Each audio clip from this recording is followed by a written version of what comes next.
pessoal, eu sou a professora Bárbara Furquim, a professora de vocês do 8º ano. Nessa aula a gente vai falar sobre política e governança do Segundo Reinado. E nessa política e governança do Segundo Reinado a gente vai falar sobre uma revolução, a chamada Revolução Praieira. Vamos ver o que aconteceu nessa revolta. A gente já sabe que durante o primeiro reinado de Dom Pedro I e o segundo reinado de Dom Pedro II vão ocorrer várias revoltas, rebeliões. Vamos dar uma olhada então nessa revolução. Quem vai acompanhar a gente durante toda essa aula é o Ezion, o nosso intérprete.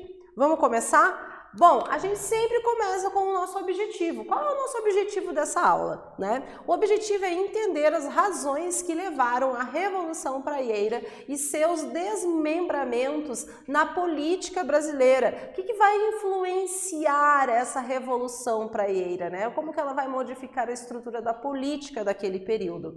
Aqui a gente tem uma imagem que mostra Recife, pouco mais de uma década após o fim da Revolução Praieira. Bom, o termo revolução nos remete a vários acontecimentos na história. O tempo todo a gente estuda história e a gente vê revoluções de povos, revoluções na política, na economia, em determinados países, e essas revoluções elas modificam as estruturas de como se vive naquele período, e muitas vezes as estruturas se modificam tanto que chegam aos nossos dias atuais. E para você, o termo revolução, ele traz qual lembrança? Aqui a gente tem uma caricatura da derrota das revoluções de 1848 na Europa, Então algumas imagens.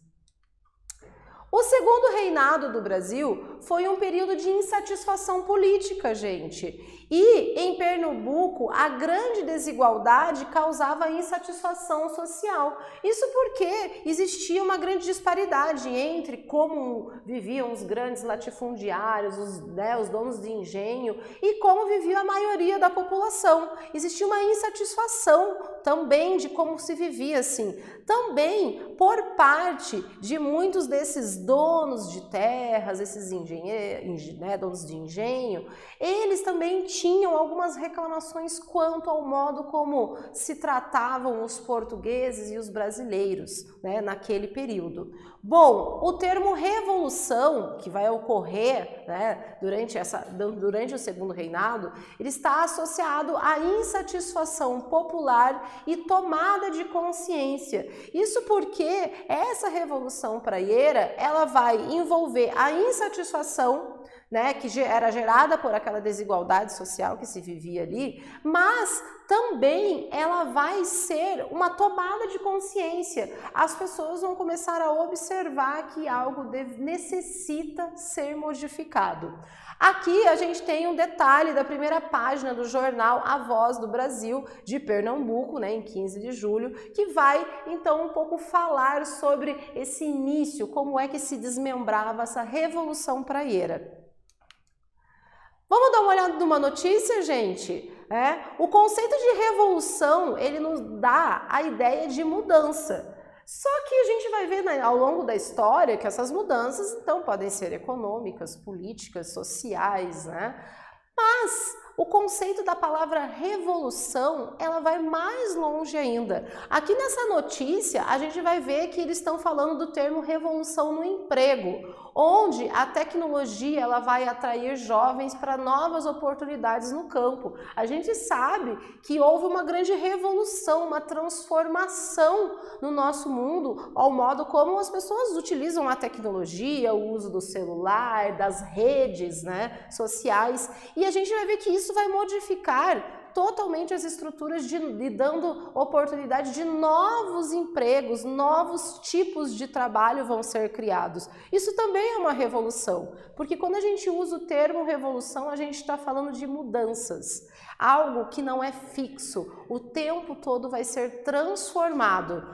Você acha que a revolução na nossa sociedade é constante? Quero que vocês reflitam sobre isso com os colegas de vocês. Mas mais ainda, vocês pensem que quando a gente está falando, estudando história, a gente está falando constantemente de mudança. A história, ela não está presa em um acontecimento do passado. A história, ela fala sobre como o tempo todo os seres humanos, eles modificam o mundo. O tempo todo a história, ela é transformada. Bom, então vamos seguir adiante e vamos falar sobre essa Revolução Praieira, como ela vai modificar as estruturas daquela história, daquele momento. Olha só, em Pernambuco, as famílias abastadas, ou seja, as famílias muito ricas, né, elas dominavam os engenhos da província. A gente não pode esquecer que durante muito tempo a economia colonial no Brasil, enquanto o Brasil ainda era colônia, mas até depois que ele passa pelo processo de independência, primeiro reinado de Dom Pedro I, segundo reinado com Dom Pedro II, os engenhos de açúcar ainda tinham um papel bastante importante na produção e na economia do Brasil. E lá em Pernambuco eles tinham então um papel principal.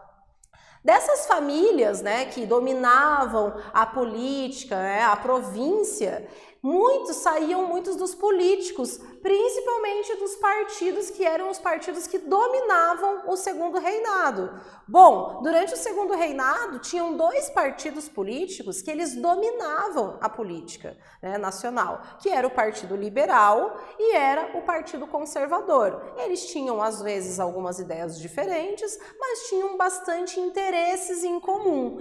E a gente vai ver que todos esses grupos políticos e essa ideia de tentar, né, uma autonomia maior dentro da província, melhorar a economia, vai estar presente nessa Revolução Praieira. Então, teriam esses fatos desenrolado a Revolução Praieira em Pernambuco? Será que tudo isso está ligado? Bom, aqui a gente tem uma imagem do Jornal Diário de Pernambuco que estava alinhado às oligarquias. O termo oligarquia é um termo utilizado exatamente para esses grupos de pessoas que pertenciam a famílias ricas, em geral, aqui no caso de Pernambuco, aos engenhos, e que estavam no poder político. Um poder oligárquico é quando você só tem pessoas ricas e poderosas na política. Você não tem representantes do povo, trabalhadores no poder. Bom, qual era o contexto da Revolução Praieira? Então a gente já viu que tinha uma insatisfação da população e nós vimos que em Pernambuco, né, na província ali que existia, a gente viu que os engenhos, eles eram comandados por essas famílias riquíssimas e que vinham dessas famílias abastadas, vinham os políticos do Partido Liberal e do Partido Conservador, né? E que tudo isso vai acabar fazendo com que a gente faça entender que as questões políticas ocorridas no passado vão nos auxiliar para a gente não tentar cometer os mesmos erros no presente. A gente vai ver que como é que grupos que estão tão no tempo no poder, como é que eles permanecem no poder? Será que essas famílias abastadas que estavam no poder, né, ali durante esse período de 1840 do segundo reinado, será que essas famílias elas continuam mantendo-se no poder porque ainda mantém-se no poder pessoas que pertencem a uma política oligárquica? Temos a nossa primeira atividade. Quero que vocês copiem no caderno de vocês, respondam a pergunta e a gente já volta para ver a correção dela.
Então, pessoal, vamos ver qual é essa pergunta?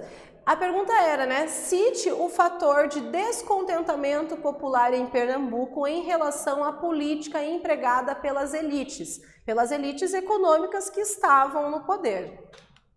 Bom, o poder e a riqueza estavam nas mãos de poucas famílias, o que causava uma grande insatisfação popular. Eram então só essas famílias, né, esse poder oligárquico, quem dominava a política local.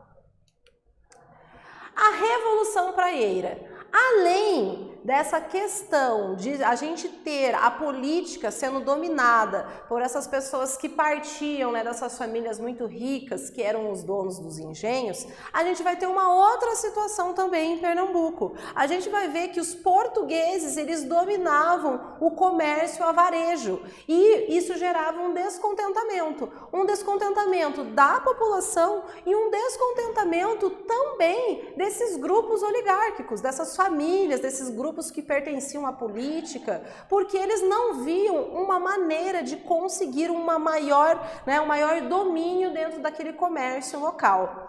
E a gente vai ver que nesse contexto de tudo isso que estava rolando, vai surgir um grupo, né, de liberais que pertenciam a esse partido liberal. Não vamos esquecer que existiam dois grupos de partidos, os liberais e os conservadores, isso no Brasil, durante o Segundo Reinado, e eles vão formar o chamado Partido da Praia. Por que vai se chamar, né, o Partido da Praia? Eles vão chamar assim porque lá era a sede, eles tinham um jornal onde eles colocavam as notícias que eram importantes para eles, para a população, né? E esse jornal, que se chamava Diário Novo, ficava na chamada Rua da Praia, no Recife. Então, por esse nome da rua, acabou sendo chamado, né, de Partido da Praia. Nesse clima político-social tenso de Pernambuco que se vivia, vai iniciar a Revolução. Mas como que inicia a Revolução? Bom, os liberais, eles estiveram durante um período, o poder ficava oscilando, né? Durante o Segundo Reinado, em várias províncias, oscilando entre, ora o poder estava com o Partido Liberal, ora o poder estava com o Partido Conservador. Quando os liberais estavam no poder ali, eles tentaram fazer algumas transformações políticas, mas, né, os conservadores, eles vão acabar assumindo o poder, né, através de novas eleições lá em Pernambuco, e vão assumir o poder e vão modificar algumas coisas que haviam sido feitas pelos liberais. Uma das coisas que os conservadores vão fazer é o seguinte: eles vão demitir 40 funcionários públicos que haviam sido contratados pelos liberais e estavam ligados aos praieiros. Os praieiros eram o nome dado a esses liberais que pertenciam ao Partido da Praia. Bom, os funcionários públicos que vão ser demitidos, né, eles vão se recusar a perder o seu cargo. E eles vão se manifestar, não vão aceitar, vão gerar uma grande insatisfação daquilo ali. E daí eles vão se recusar a entregar os cargos e vão reagir. Essa reação desses funcionários que haviam sido demitidos, claro que com o apoio de todo o partido, né, da Praia, que vai acabar dando o pontapé inicial para essa Revolução Praieira. Temos a nossa segunda atividade. Eu quero que vocês copiem no caderno de vocês, respondam no caderno de vocês essa pergunta e daí a gente já volta daqui a alguns minutos para ver se ela está correta.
Então, pessoal, vamos dar uma olhadinha na pergunta? A pergunta era o seguinte: qual foi o estopim que desencadeou a Revolução Praieira em 1849?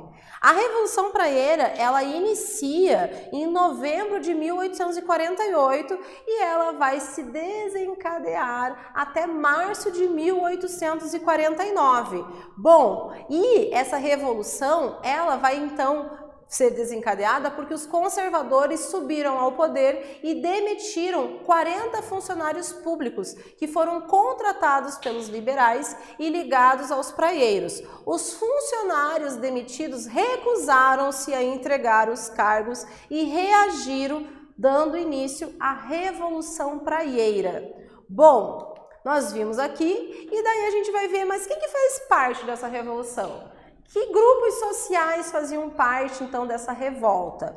Olha só, a gente vai ter dos mais diversos. Nós vamos ter diversos grupos como os senhores de engenho, que nós vimos que eram quem comandavam a política, né, ali, os comerciantes, os militares, pequenos lavradores, rendeiros e desempregados sob a liderança dos senhores de engenho. Isso é bem importante a gente frisar. A Revolução Praieira, apesar de ter grupos sociais que não eram só de pessoas muito ricas, nós vamos ter vários trabalhadores ali, a gente não pode também se abster da ideia de que esses trabalhadores, né, esses rendeiros, lavradores, desempregados, estavam sob a liderança dos donos dos engenhos, desses grandes latifundiários.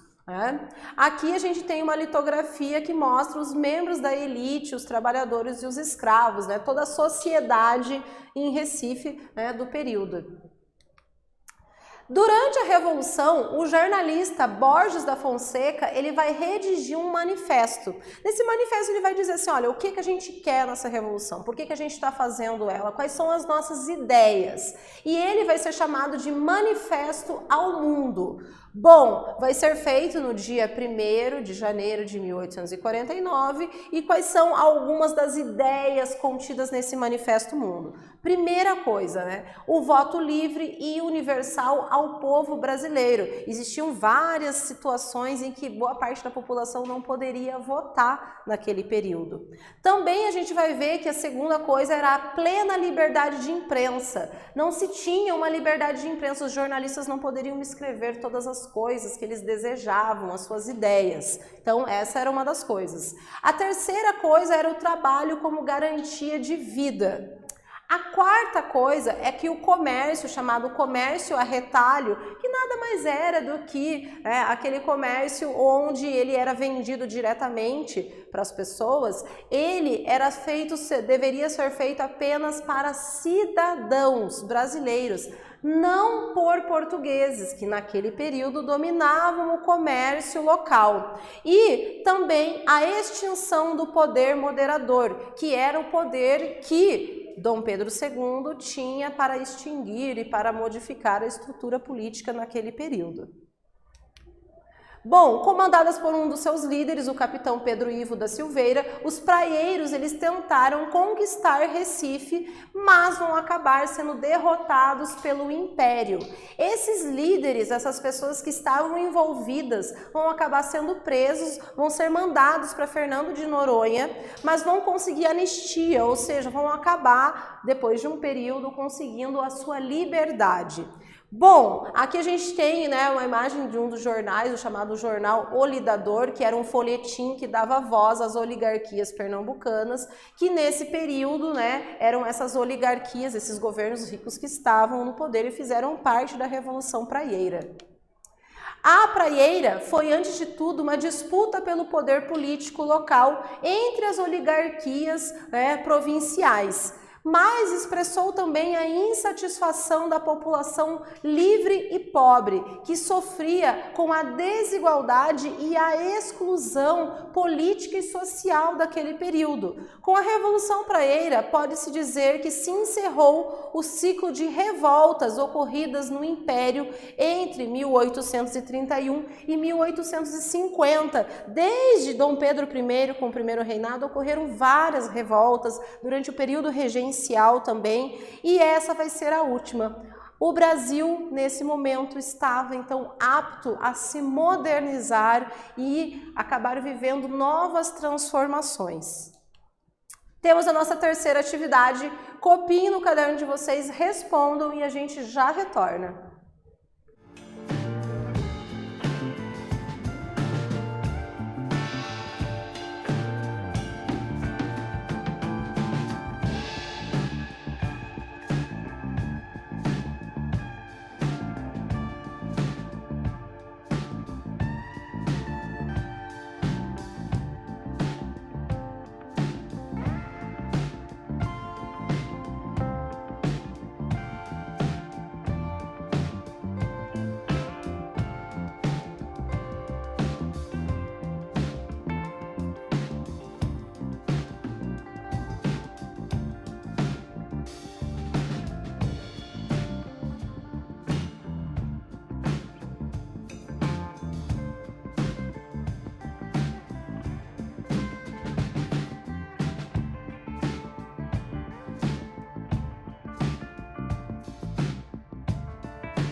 Então, pessoal, vamos dar uma olhada nessa pergunta? Acabamos de ver que o contexto em que ocorreu a Revolução Praieira, né? E daí, o que estava proposto nesse manifesto ao mundo, elaborado pelos revolucionários? Primeiro, o voto livre e universal do povo brasileiro. Segundo, uma plena liberdade de imprensa. Terceiro, o trabalho como garantia de vida. Quarto, o comércio a retalho apenas para cidadãos brasileiros. E quinto, a extinção do poder moderador. Bom, o que nós vimos em todo esse conteúdo? Nós falamos, né, sobre a Revolução Praieira. A gente viu que, né, todos esses desdobramentos vão ocorrer durante o Segundo Reinado e que essa revolução ela ocorre em Recife, né, onde em Pernambuco, ali naquela província, vai ocorrer uma grande insatisfação popular, não só popular, mas também das grandes oligarquias, dessas famílias abastadas, ricas que estavam no poder, entre o poder do Partido Liberal e do Partido Conservador. E a gente vai ver que vários grupos sociais vão participar dessa Revolução Praieira, mas que ela vai acabar sendo derrotada pelo poder do Império, mas mesmo assim, mesmo sendo derrotada, a gente vai ver que a Revolução Praieira ela encerra um ciclo durante o Brasil Império de revoltas e rebeliões e que vai dar a possibilidade de uma nova fase dentro da história do Brasil durante o Segundo Reinado, que são várias modernizações que vão vir a ocorrer. Essa foi a nossa aula, pessoal. Até breve.